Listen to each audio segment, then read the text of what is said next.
اللہ رب العزت نے اس انسان کو پیدا فرمایا اور یہ انسان زندگی کے کس مرحلے میں اس کی کیا ضروریات ہوتی ہیں اور زندگی کے کس عمر کے حصے میں اس انسان کا کیا مزاج بن جائے گا اور اس کے اندر کیا خوبیاں کیا خامیاں پیدا ہو جاتی ہیں، بچپن کے اندر کیا خوبیاں خامیاں، نوعمری میں کیا خوبیاں خامیاں، جوان ہو جاتا ہے پھر خوبیاں خامیاں، پھر بوڑھا ہونے لگتا ہے بوڑھا ہو جاتا ہے کیا خوبیاں خامیاں۔ یہ ساری باتیں اس خالق کو بہت اچھی طرح معلوم ہے، کیونکہ اس نے انسان کو پیدا کیا ہے۔ یہ پیدا ہوتا ہے اس وقت اس کی کیا ضروریات ہیں وہ اللہ نے قرآن مجید میں بتائی۔ یہ پیدا کیسے ہوتا ہے وہ سارے طریقے اللہ نے قرآن میں بتائے، کس کس مرحلے سے گزر کر یہ دنیا میں آتا ہے یہ تک قرآن مجید میں بتائے۔ وہ اتنا باخبر ہے، اتنا جاننے والا ہے۔ بچہ ہوتا ہے تو اس کے لیے دودھ پلانا، ماں باپ کو ہدایت دی سورۃ البقرہ میں، والوالدات یرضعن اولادہن حولین کاملین، پورے احکامات۔ یہ بچے کو 2 سال دودھ پلائیں، 2.5 سال دودھ پلائیں، پھر ذرا اور بڑا ہوتا ہے جوان ہونے لگتا ہے، اس کی ضروریات الگ ہیں، اس کے آداب الگ بتائے۔ وَإِذَا بَلَغَ الْأَطْفَالُ مِنْكُمُ الْحُلُمَ فَلْيَسْتَأْذِنُوا كَمَا اسْتَأْذَنَ الَّذِينَ مِنْ قَبْلِهِمْ، بالغ ہونے کے الگ احکامات بتائے کہ جب بچے بچیاں جوان ہو جائیں پھر کیا ان کے اندر تبدیلیاں آتی ہیں۔ خالق سے زیادہ کوئی نہیں جانتا۔ اسی طرح جب وہ بڑھاپے میں پہنچتے ہیں تب اللہ تعالیٰ سمجھاتا ہے کہ اب ان بوڑھوں کے اندر یہ تبدیلیاں آ رہی ہیں، اور یہ بزرگ حضرات معاشرے میں رہتے ہوئے وہ اس وقت بہت پریشانی کا سامنا کرنا پڑتا ہے جب بچے جوان ہو جاتے ہیں، بچیاں جوان ہو جاتی ہیں، اس وقت ماں باپ بڑھاپے کی دہلیز پہ قدم رکھتے ہیں، حالات آتے ہیں، اللہ کو معلوم کہ میں نے جو اس انسان کو پیدا کیا ہے یہ بچے جوان ہو گئے ہیں، ان کی رائے الگ ہے، ان کی سوچ الگ ہے، ان کی چاہتیں خواہشیں الگ ہیں، ان کی طبیعت بالکل مختلف ہے۔ اور پھر یہ جو ماں باپ بوڑھے ہو گئے، بال سفید ہو گئے، ان کے اندر مزاجوں میں تبدیلیاں آ گئیں، کچھ زندگی کے تجربوں نے، کچھ زندگی کی ٹھوکروں نے ان بوڑھوں کو اپنے معمولات میں، اپنی سوچوں میں بہت پختہ کر دیا ہوتا ہے۔ ان کی عادتیں پختہ ہو چکی ہوتی ہیں۔ نئی نسل کے نوجوان بچے اور بچیاں، ان کی عادتیں، ان کی سوچیں مختلف ہوتی ہیں۔ اس صورت میں جو معاشرے کے اندر حالات آتے ہیں اس سے بھی اللہ بخوبی واقف ہے۔ اللہ نے قرآن مجید میں اس کی بھی ہدایات دی۔ ان بزرگوں کو، جتنے بھی آج بزرگ موجود ہیں وہ بوڑھے ہو گئے، انہیں معلوم کہ بچپن میں ان کے دادا دادی اپنے واقعات سناتے تھے، اپنی زندگی کے تجربات بیٹھ کر سناتے تھے، چاہے کہانیوں کی صورت میں سناتے تھے۔ اس سے بچوں کے ذہن کے اندر معلوم ہوتا تھا کہ ان ماں باپ نے ان کو کیسے پالا، ان ماں باپ نے کیا قربانیاں دی ہیں. اور اگر ہم بوڑھے لوگ اب اپنی دوسری اور تیسری نسل کو، دوسری نسل ان کی اپنی اولاد، تیسری نسل پوتے پوتیاں نواسے نواسیاں، اب اگر ان کو یہ وقت نہیں دے پائیں گے تو اسی صورت کے اندر یہ نئی نسل اپنے بزرگوں کی قربانیوں سے، ماں باپ کی قربانیوں سے، باپ دادا کی کئی نسلوں کی قربانیوں سے آگاہ نہیں ہوتے. جب آگاہ نہیں ہوتے تو ناشکرے بنتے، اپنے بزرگوں کے تجربات ان کے ذہنوں میں نہیں ہوتے، ان بزرگوں کی خدمات ان کے ذہن میں نہیں ہوتی. یہی بچے اور بچیاں جن کو ہم وقت نہیں دے پاتے، جب جوان ہو جاتے ہیں اور خوب پڑھ لکھ جاتے ہیں تو ہمارے سامنے کہتے ہیں آپ نے ہمارے لیے کیا کیا ہے. یہ بوڑھا ہو گیا محنت کر کر کے، سب چیزیں گھر بنا کے دیا، گاڑیاں دی، فلاں دیا، سہولیات دی، اعلیٰ تعلیم دلوائی، اتنا فیسوں پہ خرچہ کیا. بڑے ہو کر کہتا آپ نے ہمارے لیے کیا کیا. ناشکرہ پن. اس میں ہم بزرگوں کی بہت بڑی کوتاہی اس میں شامل ہے. ہم ان کو آگاہی نہیں کر سکے، بتا بھی نہیں سکے. یہ کہنا کہ ان بچوں کو سب کچھ نظر نہیں آتا، جی نظر آتا ہے، اس کے باوجود بتانا پڑتا ہے، احساس دلانا پڑتا ہے. چنانچہ اب پاکستان بنانے میں، قیام پاکستان میں ہمارے کتنے جو اب بزرگ ہیں جن کی عمر 78 سال 80 سال اب ہے، تو پاکستان کو بنے ہوئے 78 سال ہو گئے. تو جو 80 سال کے بزرگ ہیں انہوں نے بھی اب قیام پاکستان بنتے ہوئے نہیں دیکھا. یہ تو یہ کہ 10-12 سال کی عمر کے ہوتے اس وقت کی نسل، یہ جو 25 سال ہے اس میں ایک نسل تبدیل ہو جاتی ہے. ہر 25 سال بعد ایک جیل تبدیل ہوتی ہے. جیل عربی میں کہتے ہیں نسل کو. ہر 25 سال بعد ایک نسل تبدیل ہوتی ہے. تو 25 25 50 پھر 25 75. اب اگر 78واں سال ہے تو اس کا معنی یہ کہ یہ چوتھی نسل ہے.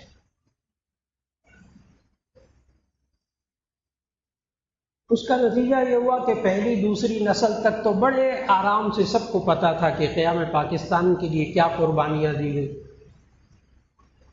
ذکر بھی ہوتا تھا، بزرگ ذکر بھی کرتے تھے.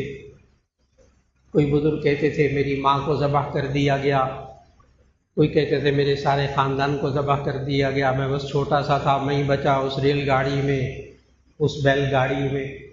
بیل گاڑیوں میں سفر کر کر کے یہاں تک پہنچے. وہ اس وقت کی کیفیات بتاتے تھے. نتیجہ یہ ہوتا تھا کہ ان کے اندر احساس تھا. پاکستان کیوں بنایا اس کا بھی ان کو احساس تھا. لیکن چوتھی نسل جو ہے وہ آ کر یوں کہتی ہے یہ تو اسلام کے لیے بنا ہی نہیں تھا.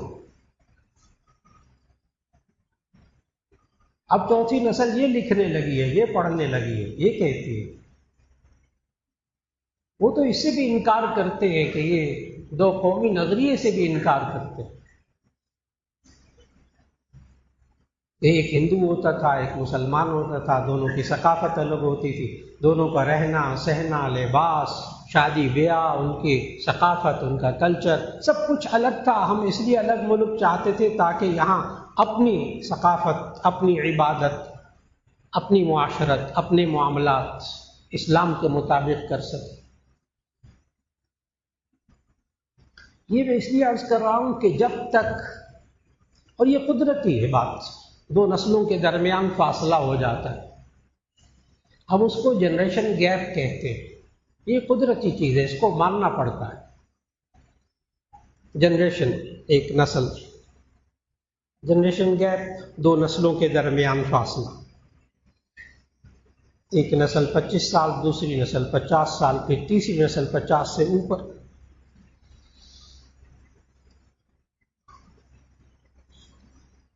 اور اسی کی بنیادی وجہ سے جب تک کسی کی قربانیوں کی اہمیت نہیں ہوتی اس وقت تک اس انسان کی بھی اہمیت نہیں ہوتی.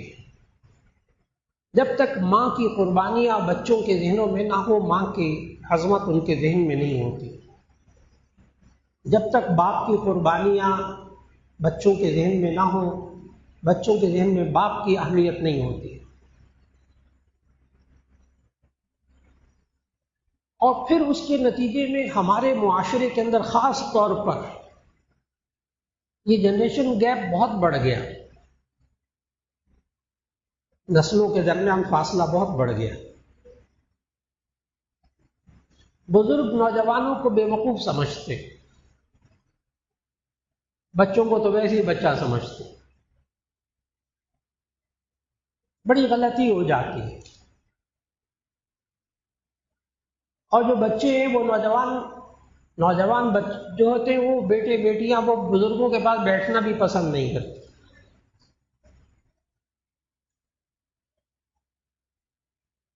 اور ہم بزرگ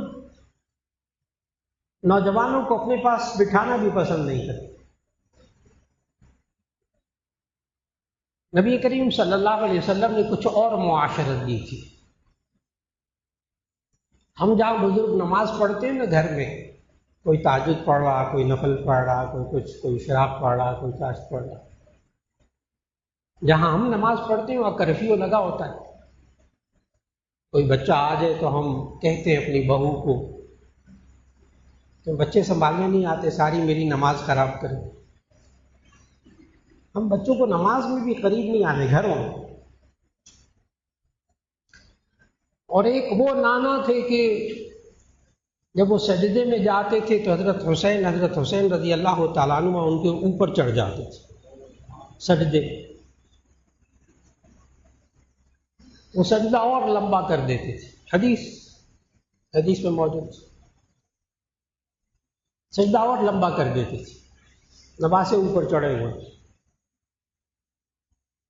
احادیث میں موجود کہ وہ نماز پڑھ رہے ہیں تو درمیان میں دو ٹانگوں کے بیچ میں سے نواسے گزرنا چاہتے ہیں حضرت حسن حسین رضی اللہ تعالیٰ عنہ. بچپن میں وہ ٹانگیں اور چوڑی کر دیتے ہیں ذرا بچہ آرام سے گزر جائے. اور میں نے بتایا ہم جب نماز پڑھتے تو کرفیو نافذ ہوتا، قریب نہ آئے ہماری نماز خراب ہو جاتی. مسجدوں میں اور بات ہے، مسجدوں میں تو اجتماعی معاملات ہوتے ہیں، وہاں ایسے چھوٹے بچوں کو لانا مناسب نہیں ہوتا جس سے دوسرے نمازی متاثر ہوں. ہاں جب بچوں کو ترغیب دی جائے، 7 سال کی عمر ہو جائے اور نماز پڑھنا پورا آ جائے اور کہنا ماننا شروع ہو جائے، پھر مسجد میں لائے تو حرج نہیں ہوتا. کہاں کس وقت سے قریب کرنا ہے، کس وقت سے قریب کرنا ہے. جتنا اس نئی نسل کو قریب کریں گے یہ بزرگ، یہ ماں باپ، ان کو ٹائم دیں گے، ان کو وقت دیں گے،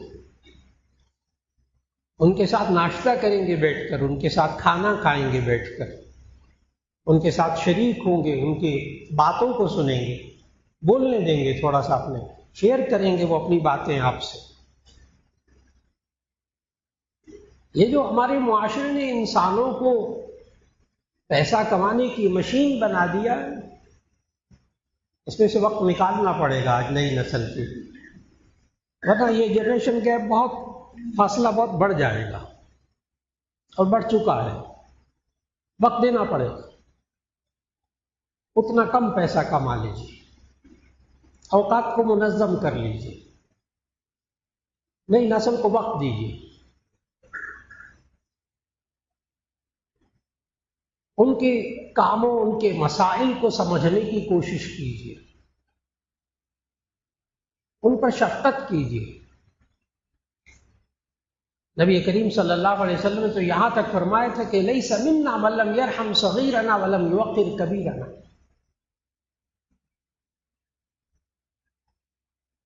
من لم یرحم صغیرنا، جو ہمارے چھوٹوں پر شفقت نہیں کرتا، ولم یرحم کبیرنا، اور ہمارے بڑوں کی کا من لم یرحم صغیرنا ولم یوقر کبیرنا.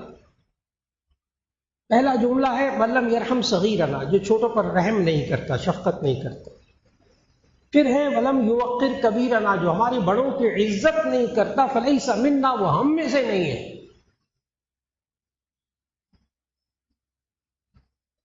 وہ مسلمانوں کے معاشرے کا حصہ نہیں ہے جو بزرگوں کی عزت نہیں کر رہا، احترام نہیں کر رہا۔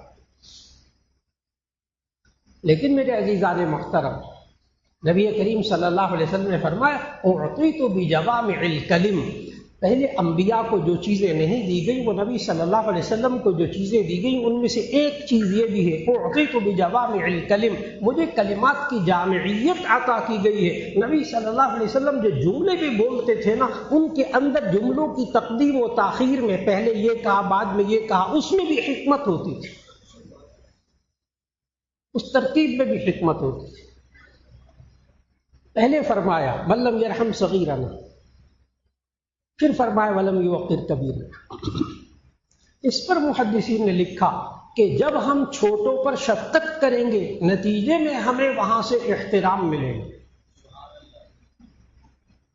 ہم ون وے ٹریفک چلاتے، ہم چاہتے ہیں ہمارے یہ نوجوان عزت کریں، ہم ان کو ڈانٹیں، گالیاں دیں، برا بھلا کہیں، مارے پیٹے، اور اس کے بعد وہ ہمارا احترام کریں۔ ناممکن، یہ اللہ کا نظام نہیں ہے۔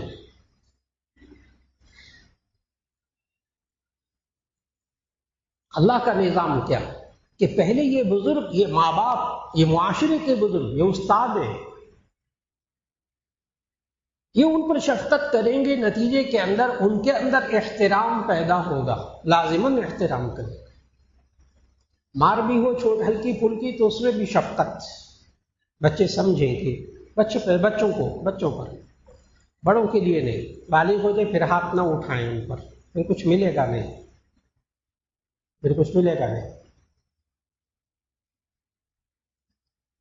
اب سوال یہ ہے کہ ہم کیسے تربیت کریں اس نئی نسل کی، کیا کن باتوں کا خیال رکھیں جس کے نتیجے میں اللہ رب العزت ہم سب کو اس معاشرے کے اندر، جو ہم ماں باپ اور معاشرے کے بزرگوں اور نوجوانوں کے درمیان یہ بہت فاصلہ جو آ گیا، اس فاصلے کو کیسے ختم کیا جا سکے،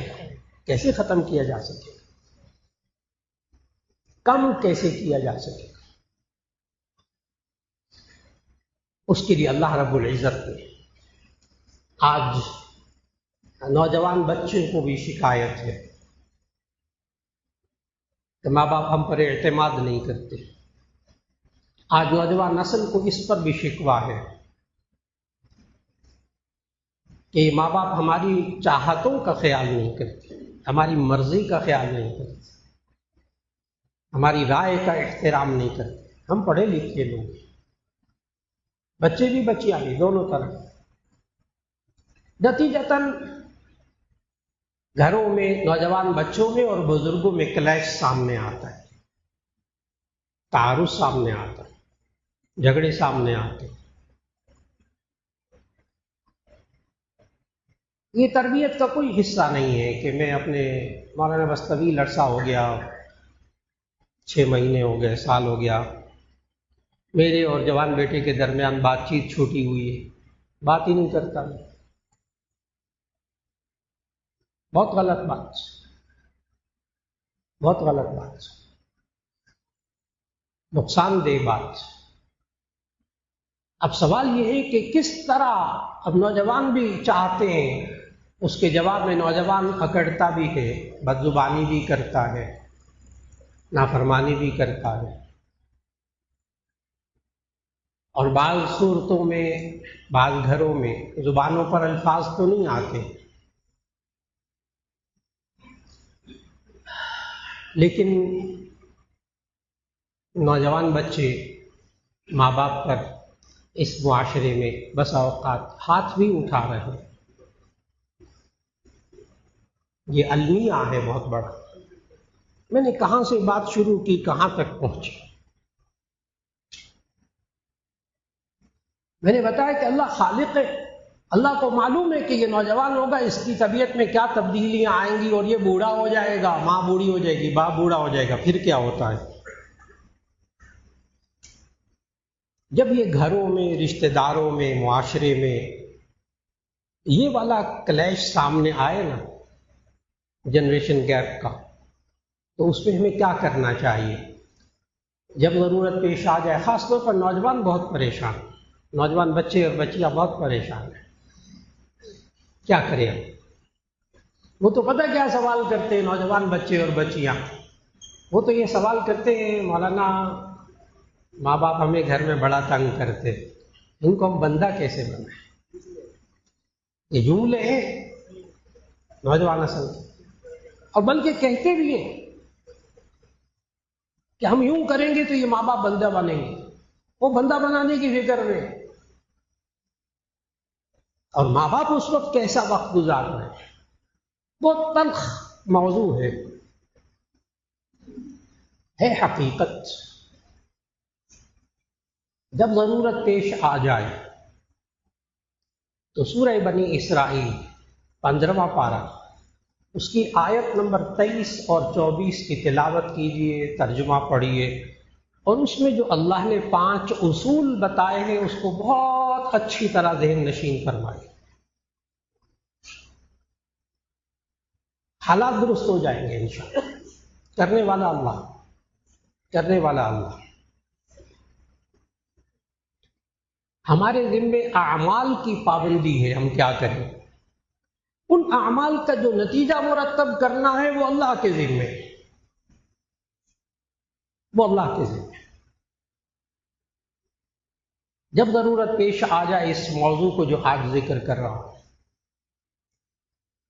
تلخ موضوع، کسی وقت مایوس نہ ہو، کوئی مرحلہ آ جائے مایوس نہ ہو، نہ نوجوان بچے اور بچیاں، خواتین بھی سن رہی ہیں ساری باتیں، نوجوان بچے بھی موجود ہیں، اس لیے تھوڑا سا کھل کر باتیں کروں گا۔ وَقَضَىٰ رَبُّكَ أَلَّا تَعْبُدُوا إِلَّا إِيَّاهُ، سورہ بنی اسرائیل 15واں پارہ، آیت نمبر 23 اور 24 کا مطالعہ کیجئے، اور آنے والے اس میں 5 اصولوں کو اچھی طرح، اور یہ ذہن میں رکھیے گا کہ خالق نے بتائے، کوئی انسان، کوئی مفکر، کوئی مصنف، کوئی دانشور، کوئی ماہر نفسیات کوئی باتیں بتائے نا تو آپ کہہ سکتے ہیں کہ ہمیں اس سے اختلاف ہے، لیکن جب خالق کہہ رہا ہو پھر گنجائش نہیں ہے کہ مجھے آپ اس بات سے اختلاف ہے، پھر گنجائش نہیں۔ اور سمجھنا ہوگا آج نوجوان کو بھی کہ اس کو پیدا کرنے والا بھی وہی اللہ ہے جس نے یہ 5 باتیں بتائی ہیں، اور اس بوڑھے کو بھی پیدا کرنے والا اور بوڑھے کو بڑھاپے میں تک پہنچانے والا بھی وہ اللہ ہے جس نے یہ 5 باتیں بتائی، ان میں سے کوئی بات غلط نہیں ہو سکتی۔ سب سے پہلی بات، وَقَضَىٰ رَبُّكَ أَلَّا تَعْبُدُوا إِلَّا إِيَّاهُ، آپ کے رب نے فیصلہ کیا ہے، وَقَضَىٰ رَبُّكَ، آپ کے رب نے فیصلہ کیا، اللہ تعبدوا الا ایہ، تو کسی کی عبادت نہ کرے سوائے اللہ کی، کسی کی بات نہ مانے، صرف اللہ کی، صرف اللہ کی بات کرے بس۔ سب سے پہلا مرحلہ تو یہ ہے۔ اور اگر نوجوان ایسی نسل تیار ہو جائے کہ وہ یوں کہے میں تو کسی اللہ کو ہی نہیں مانتی، نوجوان نسل، یہ بھی بڑا مشکل مرحلہ ہے۔ سمجھتے ہیں آپ کہ نوجوان نسل تعلیمی اداروں کے اندر ایتھیسٹ بن رہی ہے، ایتھیزم، اللہ کو نہ ماننا۔ ایک والد صاحب کا فون آیا، کہنے لگے میرا بیٹا ملحد ہو گیا ہے، بے دین ہو گیا ہے، ایتھیسٹ ہو گیا۔ میں نے کہا اچھا، معلوم تھا کہ والد صاحب بڑے اچھے باشرع نمازی ماشاءاللہ، یا جوان بچہ، میں نے کہا کیا کر رہا ہے؟ کہنے کہ جی وہ BBA کر رہا ہے۔ میں نے کہا جی تو بڑا قابل بچہ ہے، اس بچے کو بھی لے آئے۔ والد صاحب بھی آ گئے، بچہ بھی آ گیا۔ میں نے والد صاحب نے سے پوچھا کہ سنائیے کیا فرما رہے ہیں؟ کہنے کہ یہ بچہ میرا جو ہے وہ ایتھیسٹ ہو گیا، ملحد ہو گیا، بے دین ہو گیا۔ میں نے کہا اچھا، بچے کی طرف منہ کر کے کہا، میں نے کہا بیٹا آپ ملحد ہو گئے ہو؟ کہنے ہاں جی میں ملحد ہو گیا ہوں، بے دین ہو گیا، ایتھیسٹ ہو گیا۔ میں کہنے لگا ایتھیسٹ ہو گیا۔ میں نے کہا اچھا، آپ مطمئن ہو ایتھیسٹ ہونے پر؟ کہنے لگے جی ہاں میں مطمئن ہوں. میں نے کہا پھر اللہ کا شکر ادا کرو اگر مطمئن ہو تو. وہ کہنے لگا ہاں اللہ کا شکر ادا کرتا ہوں میں ایتھیسٹ ہوں. میں نے کہا تم ایتھیسٹ ہوئی نہیں, تم نے ابھی میرے سامنے اللہ کا شکر ادا کیا. بات کو بڑی توجہ سے سمجھنا. میں کہا تم ایتھیسٹ ہوئی نہیں, تم نے تو ابھی کہا میں اللہ کا شکر ادا کرتا ہوں. جب مانتے نہیں تو شکر کس کا ادا کر رہے ہو؟ پھر میں نے والد صاحب کو سمجھایا. میں نے کہا اصل بات کیا ہوئی ہے کہ یہ جوان بچہ نماز نہیں پڑھتا تھا, تم نے کہا تم نماز نہیں پڑھتے, اللہ کو نہیں مانتے. وہ کہتا وہ اللہ کو نہیں مانتا. بار بار نماز پڑھنے پر تنگ کیا نا جب نوجوان کو, بس اس نے کہہ دیا بچہ میرا بے دین ہو گیا. اور تم اللہ کو نہیں مانتے, نماز نہیں پڑھے. وہ کہا نہیں میں نہیں مانتا اللہ کو. اب وہ میرے پاس لے آئے بچے کو, حالانکہ بچہ مسلمان, کوئی ایتھیسٹ نہیں ہوا. ہم سے غلطی جو ہم بچوں کو ایک دم بے دین قرار دے دیتے, جو ہم بچوں کے اوپر محنت شروع سے نہیں کر پاتے, ان کو دینی تعلیم نہیں دلواتے, ان کو قرآن حکیم ناظرہ نہیں پڑھواتے, ان کو ترجمہ نہیں پڑھواتے, ان کو دینی حلقوں میں نہیں لاتے, وہاں ان تعلیم و ادارے میں داخل کر دیا جہاں وہ اللہ کا نام بھی نہیں لیتے, تعارف نہیں کروائے. تو پہلی بات نوجوان بچوں اور بچیوں کو لائن پر لانے کی, سیدھے راستے پر لانے کے لیے پہلی ضرورت وَقَضَىٰ رَبُّكَ أَلَّا تَعْبُدُوا إِلَّا إِيَّاهُ. آپ کے رب نے فیصلہ کیا ہے کہ آپ اللہ کے سوا کسی کی عبادت نہ کریں, اللہ کی بات مانیں. وَبِالْوَالِدَيْنِ إِحْسَانًا, ماں باپ کے ساتھ اچھا سلوک کریں. پھر آگے یہ آیت صرف نوجوان بچوں اور بچیوں کے بارے میں جو آج موضوع ہمارے معاشرے کا, آگے اللہ تعالیٰ نے فرمایا اما یبلغن, ماشاء اللہ ماشاء اللہ, اہلا وسہلا مرحبا,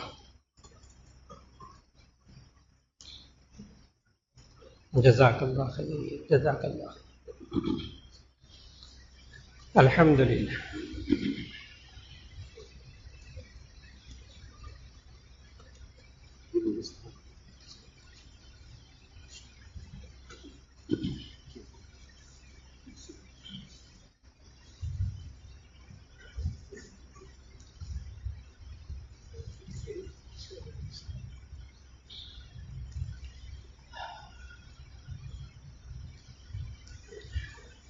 تو اللہ رب العزت نے آج نوجوان نسل اور بڑوں اور چھوٹوں کے درمیان, بزرگوں اور نوجوان نسل کے درمیان یہ جو جنریشن گیپ آیا,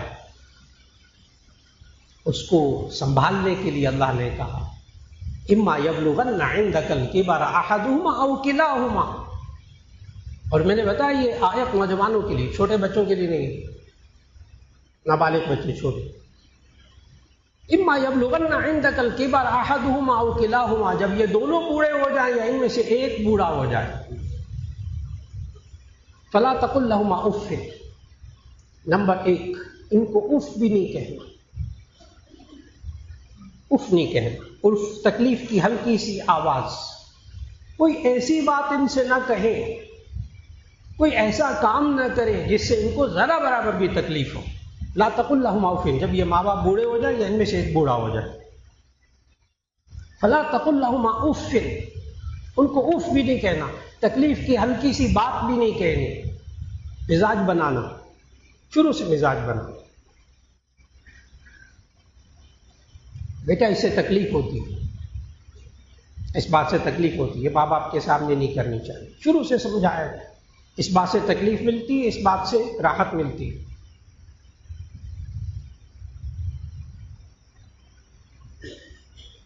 اور ہم بہت بولتے ہیں کہ یہ نوجوانوں کو ادب کرنا چاہیے, ماں باپ کا اور بزرگوں کا معاشرے میں ادب کرنا چاہیے. حقیقت یہ ہے کہ ادب کا معنی, ادب کا مطلب اس کا مفہوم وہ عوام کے ذہنوں میں نہیں ہوتا. بہت عجیب بات عرض کر رہا ہوں. ادب کا مطلب سمجھتے ہیں ماں باپ آ جائیں, کھڑے ہو جائیں, ماں باپ آ جائیں تو کہنا مان لیں, ماں باپ کی جوتیاں سیدھی کر دیں, ان کے پاؤں دبا دیں, ادب ختم ہو گیا. سارا میں نے ادب کا خلاصہ بتایا ہے جو معاشرے میں لوگ سمجھتے ہیں. اور حضرت مولانا اشرف علی صاحب تھانوی رحمۃ اللہ علیہ نے ادب کا کچھ اور مطلب بتایا. حضرت مولانا اشرف علی صاحب تھانوی رحمۃ اللہ علیہ لکھتے ہیں کہ ادب نام ہے راحت رسانی کا.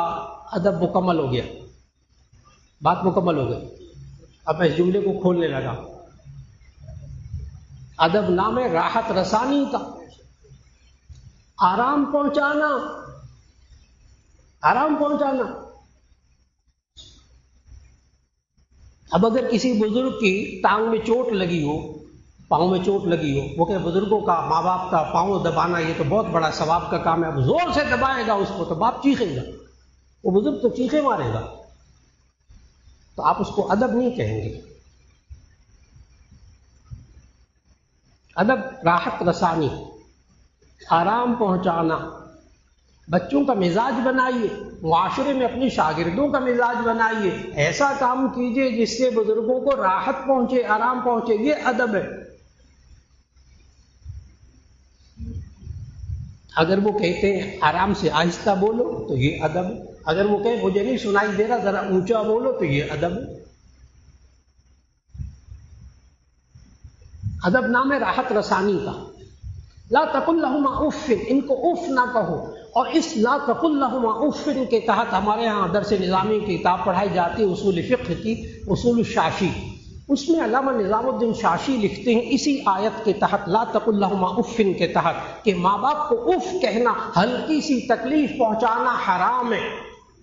اس کے جواب میں آگے وہ لکھتے ہیں کہ اس سے ثابت ہوتا ہے تحریم الضرب والشتم لابویہ. اصول شاشی کی عبارت پڑھ رہا ہوں.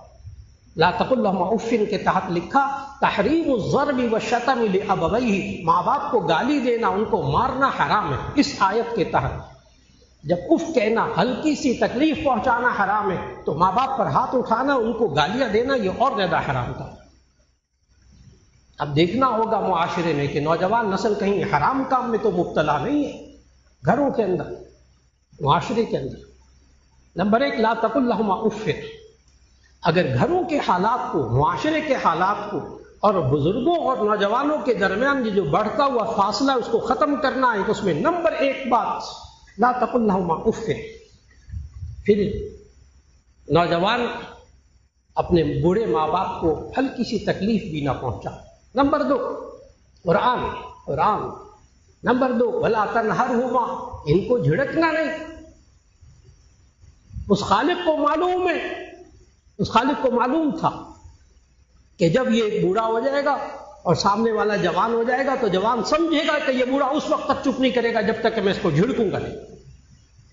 آج کل نوجوان سمجھتے ہیں، مسائل کا حل یہ سمجھتے ہیں کہ ہم بوڑھے ماں باپ کو جھڑکیں گے تو چپ کر کے بیٹھیں گے. اس خالق کو پتا تھا. اب لفظ لا تنہرہما بتا رہا ہے کہ یہ نوجوان کے لیے آیت ہے، چھوٹے بچوں کے لیے نہیں ہے. چھوٹے بچہ ذرا سا ماں باپ کے سامنے جھڑکنے والا گا، ایک تھپڑ لگائے گا، ادھر جا کے گرے گا، سیدھا ہو جائے گا. یہ نوجوانوں کے لیے لا تنہرہما. دوسرا کام، آج اگر ماحول ٹھیک کرنا ہے تو ماں باپ کو جھڑکنا بند کر دیں. نمبر تین، وقل لهما قولا کریما ولا تنہرہما. نمبر تین، واخفض لهما جناح الذل من الرحمہ. ان کے سامنے اپنے بازوؤں کو عاجزی سے جھکائے رکھنا، اکڑنا نہیں. ہم معاشرے میں ہمارے نوجوان بچے اور بچیاں اکڑنا پتہ کس کو کہتے ہیں؟ ایک خاص لفظ بولتے، ایک خاص لفظ بولتے.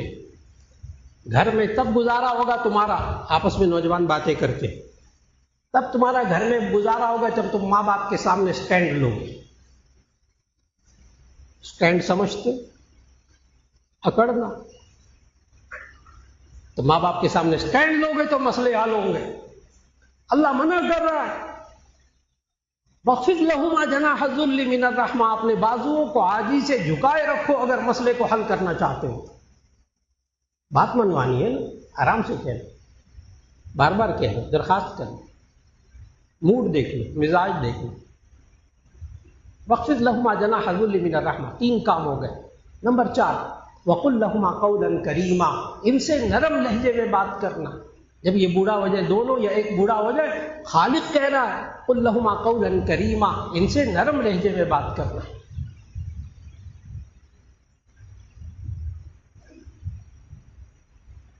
اگر ہم نوجوان نسل سے بچپن سے لے کر جوان ہونے تک ہم سخت لہجے میں بات کریں گے، ہم جھڑک کر بات کریں گے، اب وہ 20-22 سال کا پڑھا لکھا جوان ہو گیا، اس نے بچپن سے لے کر 22 سال تک آپ نے اس کے ذہن میں جو ریکارڈنگ کی ہے، اس کی جو تربیت کی ہے، وہ جھڑک کر کی ہے، گالیاں دے کر کی ہے۔ اب 22 سال کی عمر کے بعد جب ریپلے ہونے لگے گا تو اس میں سے اس کے منہ سے پھول جھڑیں گے؟ کیا اس کے رویے میں اخلاق ہوں گے؟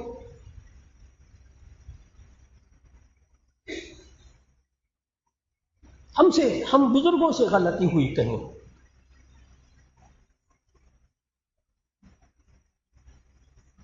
ایک نوجوان بچے کے والد صاحب آئے، کہنے کہ یہ بہت بدتمیز بچہ ہے، یہ نا آپ پڑھاتے تو اس کو لیکن آپ اس کی تربیت نہیں کرتے۔ میں نے کہا اچھا۔ میں نے بچے کو کہا بیٹا آپ ذرا کلاس میں جاؤ اور سبق پڑھو جا کے۔ والد صاحب کو لے کے بیٹھے، میں نے کہا میں اس کو سمجھاؤں گا ٹھیک ہو جائے گا۔ بچہ ابھی وہیں کھڑا تھا، میں نے کہا سمجھاؤں گا ٹھیک ہو جائے گا۔ وہ اتنی موٹی موٹی 2 گالیاں نکال کے نا بچے کے سامنے، مجھے وہ گالیاں میں نہیں نکال سکتا، ماں بہن کی گالیاں نکالی بچے کو میرے سامنے نکال کر کہا اس کی ٹانگیں توڑ دے پھر سمجھے گا۔ میں نے کہا بہت اچھا۔ پھر میں نے بچے کو کہا، میں نے کہا بیٹا تم تو جاؤ۔ والد صاحب کی طرف متوجہ ہوا، میں نے کہا آپ نے ابھی میرے سامنے بچے کو نا 2 موٹی موٹی گالیاں دی ہیں۔ کہنے کہا ہاں جی اس کے بغیر بندہ نہیں بنتے۔ میں نے کہا بہت اچھا۔ میں نے کہا اس کا مطلب یہ ہوا کہ آپ گھر میں بھی اس کو گالیاں دیتے ہیں؟ ہاں اسی طرح ہوتا ہے۔ میں نے کہا اس کا مطلب یہ ہوا کہ آپ میاں بیوی بھی جب آپ لڑتے ہیں تو آپس میں ایک دوسرے کو گالیاں دیتے ہیں؟ کہ ہاں ہوتا رہتا ہے، تو گھروں میں ہوتا ہے۔ میں نے کہا بالکل ٹھیک۔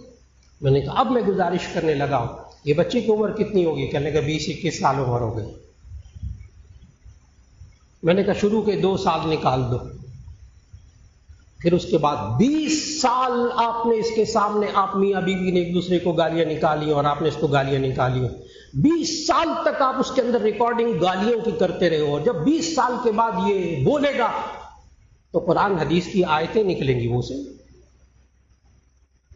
ہمیں خود لائن پر آنا پڑے گا، ہمیں خود اپنے آپ کو سنبھالنا پڑے گا۔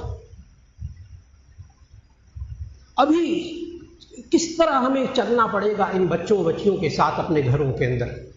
ابھی چند دن پہلے، کچھ عرصہ پہلے، ایک چائلڈ اسپیشلسٹ، ان کے پاس ایک بڑے خاندان، پڑھے لکھے خاندان کی بچی آئی، ماں بہت پڑھی لکھی، باپ بھی پڑھا لکھا۔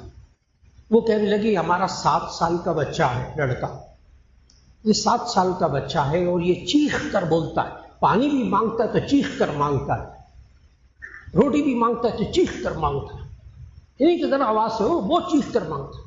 تو یہ نفسیاتی مریض ہو گیا، اس کو کچھ دوائیاں دے دیں۔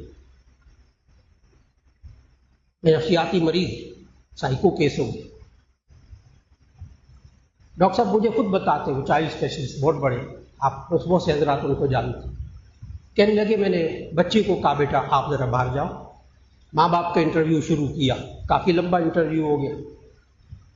کہنے لگے پتہ یہ چلا کہ پہلے باپ جو ہے نا وہ بیوی کو کہتا تھا کپڑے استری کر دو، آہستہ آہستہ کہتا تھا، وہ نہیں کرتی تھی، پھر چیخ کر بولتا تھا، چند منٹ میں کپڑے استری ہو جاتے تھے۔ پھر وہ کہتا مجھے دیر ہو رہی ہے آفس سے، ناشتہ بنانا ہے، ناشتہ دے دو۔ وہ آرام سے کہتا تھا، ہوتا نہیں تھا، جب وہ چیخ کر بولتا تھا ایک دم ناشتہ آ جاتا تھا۔ بچہ جب پیدا ہوا تو بچے نے جب ماحول دیکھا تو اس کو سمجھ میں آ گیا کہ جب چیخ کر بولا جائے تو پھر پانی بھی ملے گا، پھر ناشتہ بھی جلدی ملے گا۔ اور بیوی کا بھی یہی حال تھا، بیوی کہتی ہوئی سودا لا دو، سبزی لا دو، تو وہ ادھر ادھر ہو جاتا شوہر، اور جب وہ بیوی چیخ کر کہتی تو چند منٹ میں سبزی بھی آ جاتا، دودھ بھی آ جاتا، دہی بھی آ جاتا۔ تو اس ڈاکٹر صاحب کہتے میں نے ان کو کہا ماں باپ کو اب 2 باتیں آپ نے کرنی ہے۔ نمبر 1 آپ نے خود چیخنا بند کر دینا ہے۔ نمبر 2 جب یہ بچہ چیخ کر پانی مانگے تو آپ نے پانی نہیں دینا، کھانا نہیں دینا، اس کو کہنا بیٹا آہستہ مانگو گے تو ملے گا، چیخ کر بولو گے تو نہیں ملے گا۔ بس یہ آپ نے 2 کام کریں، 2 ہفتے کریں، پھر مجھے آ کر بتائیں۔ وہ جو خاتون تھی نا پڑھی لکھی، وہ کہنے لگی ڈاکٹر صاحب بس، ڈاکٹر صاحب کہنے لگے جی بس۔ وہ کہنے لگی میں آپ کے باہر جو سیکرٹری بیٹھا ہے پی این بیٹھا ہے وہ جو اس کو میں 3,000 روپے فیس لے کر آئی ہوں، آپ کوئی دوائی تو لکھ دے۔ ڈاکٹر صاحب کہتے ہیں جب اس نے اتنا الجھنا شروع کیا، پڑھی لکھی ماں، دوا تو لکھیں کوئی، سائیکو کیس ہے۔ ڈاکٹر صاحب نے کہا کوئی دوائی نہیں لکھ رہی، آپ یہ 2 کام کریں، اور اگر فیس لے کر واپس جانی تو واپس لے جائیں۔ خیر فیس تو واپس نہیں لے گی، چلی گئی۔ کہتے 2 ہفتے تو نہیں گزرے، 1 ہفتہ ہی گزرا تو ماں کا فون آیا، بچہ ٹھیک ہو گیا، ڈاکٹر صاحب آپ کا شکریہ۔ ہماری ذمہ داریاں کیا، ہم بڑوں کی ذمہ داریاں کیا کہ ہمیں بھی لائن پر آنا پڑے گا۔ ہم اگر چیخ کر بولتے رہیں گے، ہم اگر نوجوان بچے اور بچیوں سے بدتمیزی سے بات کریں گے، جواب میں وہ ہم سے پھول جھڑتے ہوئے بولے، مشکل ہو جائے گا، مشکل ہو جائے گا۔ حضرت مولانا فضل الرحیم صاحب سامنے تشریف فرمائے، ان کی اب تک حضرت کی مجھے کئی تقریریں یاد ہیں زبانی۔ حضرت کے سامنے بیٹھ کر کہہ رہا ہوں، حضرت ایک حدیث سناتے اور یوں فرماتے اکریموا اولادکم، اور جو ترجمہ حضرت اس حدیث کا کرتے تھے وہ میں نے کسی کتاب میں نہیں پڑھا، کسی کتاب میں نہیں پڑھا۔ اکریموا اولادکم، اس کا ویسے حدیث میں ترجمہ لکھا ہے تم اپنی اولاد کا اکرام کرو، اور حضرت پتہ کیا ترجمہ کرتے تھے، بار بار کئی بار سنا ہے حضرت نے، کہتے ہیں حضرت ترجمہ کرتے ہیں اکریموا اولادکم کا ترجمہ تم اپنی اولاد کو پروٹوکول دو۔ یہ حضرت کا ترجمہ ہے، سامنے بیٹھے حضرت، تم اپنی اولاد کو پروٹوکول دو۔ میرا خیال ہے یہ سمجھ میں آ گیا لفظ سب کو، اکرام سمجھ میں نہیں آتا۔ اکریموا اولادکم، اپنی اولاد کو پروٹوکول دو، ہاں جہاں غلطی ہو وہاں غلطی کرو، جہاں سختی کریں گے وہاں سختی کرو، لیکن اکرام، اکرام جواب میں بھی اکرام ملے گا۔ نمبر 5، آخری بات، 5 اصول، آیت نمبر 23 اور 24 سورہ بنی اسرائیل، 5واں اور آخری اصول، وَقُلْ رَبِّ ارْحَمْهُمَا كَمَا رَبَّيَانِي صَغِيرًا۔ اپنے بچوں کو، بچیوں کو تعلیم دینی ہے کہ وہ یہ دعا کیا کریں، زندہ ماں باپ کے لیے، مروں کے لیے سارے کرتے، زندہ ماں باپ کے لیے دعا سکھائی اللہ نے، رب ارحمہما کما ربیانی صغیرا، اے اللہ جب دونوں بوڑھے ہو جائے، ایک بوڑھا ہو جائے، رب ارحمہما، اے اللہ ان دونوں پہ رحم فرما، کما ربیانی صغیرا، جیسے انہوں نے میں بچپن میں پالا تھا۔ آج کے موضوع کا خلاصہ عرض کرنے لگا ہوں، جب ہمیں معاشرے میں بزرگوں کو چھوٹوں سے احترام نہ ملے، یہ جنریشن گیپ آ جائے، نسلوں کے درمیان فاصلہ آ جائے، احترام کم ہو جائے، اس وقت نوجوانوں کو یہ آیت ذہن میں رکھنی ہوگی، بزرگوں کو وہ ہدایات ذہن میں رکھنی ہوں گی، اور یہ 5 اصول سکھانے ہوں گے نئی نسل کو۔ جب ضرورت پیش آ جائے، 15واں پارہ سورہ بنی اسرائیل، آیت نمبر 23 اور 24، وَقَضَىٰ رَبُّكَ أَلَّا تَعْبُدُوا إِلَّا إِيَّاهُ وَبِالْوَالِدَيْنِ إِحْسَانًا اما یبلغن عندک الکبر احدہما او کلاہما، جب دونوں بوڑھے ہو جائیں یا ایک بوڑھا ہو جائے، نمبر 1 فلا تقل لہما اف۔ اب بچوں کو، بچیوں کو سکھانا ہے، نوجوان نسل کو سکھانا ہے، دیکھو ایسے کام کرو جس سے بزرگوں کو تکلیف نہ ہو۔ نمبر 1، ہم سے تکلیف نہ پہنچنے پائے ان بزرگوں کو۔ نمبر 2، لا تنہرہما، ان کو جھڑکنا نہیں۔ نمبر 3، وَاخْفِضْ لَهُمَا جَنَاحَ الذُّلِّ مِنَ الرَّحْمَةِ، ان کے سامنے اپنے بازوؤں کو عاجزی سے جھکائے رکھنا۔ نمبر 4، وَقُلْ لَهُمَا قَوْلًا كَرِيمًا، ان سے جب بات کرے نرم لہجے میں بات کرے، نرم لہجے میں بات کرے۔ نمبر 5، آخری اصول، وَقُلْ رَبِّ ارْحَمْهُمَا كَمَا رَبَّيَانِي صَغِيرًا، زندہ ماں باپ کے لیے دعا مانگے کہ اللہ ان دونوں پہ رحم فرما جیسے انہوں نے میں بچپن میں پالا۔ اللہ رب العزت ہمیں معاشرے میں بزرگوں اور نوجوانوں میں آپس میں احترام اور آپس میں شفقت اور یہ جو دوریاں پیدا ہو گئی، اللہ ان فاصلوں کو ختم کر دے اور معاشرے کے اندر یہ محبت اور الفت بزرگوں کے درمیان، نوجوانوں کے درمیان پیدا فرما دے، گھروں کے حالات اللہ سکون والے کر دے گا انشاءاللہ۔ دعا فرما لیجیے گا۔ الحمدللہ رب العالمین، اللہم صلی علی سیدنا و مولانا محمد وعلی آل سیدنا و مولانا محمد وبارک وسلم۔ ربنا آتنا فی الدنیا حسنۃ وفی الآخرۃ حسنۃ وقنا عذاب النار۔ یا اللہ ہمارے گناہوں کو معاف فرما، ہماری لغزشوں کوتاہیوں کو معاف فرما، یا اللہ اولاد تیری بڑی نعمت ہے، اے اللہ اس بچوں اور بچیوں کی تربیت کی توفیق عطا فرما، یا اللہ اس نئی نسل کو بزرگوں کا احترام کرنے کی توفیق عطا فرما، اور یا اللہ ہم بزرگوں کو چھوٹوں کو شفقت کرنے کی توفیق عطا فرما، یا اللہ گھروں میں سکون عطا فرما، برکتیں عطا فرما، گھریلو معاملات کو یا اللہ سلجھانے کی توفیق عطا فرما، اور یا اللہ خاص طور پر جو بیمار ہوں، جتنے ہمارے بزرگ ہیں بیمار ہیں، اللہ سب کو شفا عطا فرما، خواتین سن رہی ہیں، خواتین ہیں، بچے ہیں، نوجوان ہیں، یا اللہ جو بیمار ہیں سب کو شفا عطا فرما، خصوصاً حضرت مولانا فضل الرحیم صاحب دامت برکاتہم اللہ کامل شفا عطا فرما دے۔ اب بہت بہتر طبیعت رہنے لگی ہے ڈاکٹروں کے کہنے کے مطابق، اللہ رب العزت حضرت کو کامل شفا عطا فرما دے۔ حضرت مولانا ارشد اویس صاحب وہ بیمار رہتے ہیں، اللہ تعالیٰ ان کو بھی کامل صحت عطا فرما دے۔ یا اللہ ہم سب کی دعاؤں کو قبول فرما لے۔ وصلی اللہ تعالی علی خیر خلقہ محمد وآلہ واصحابہ اجمعین برحمتک یا ارحم الراحمین۔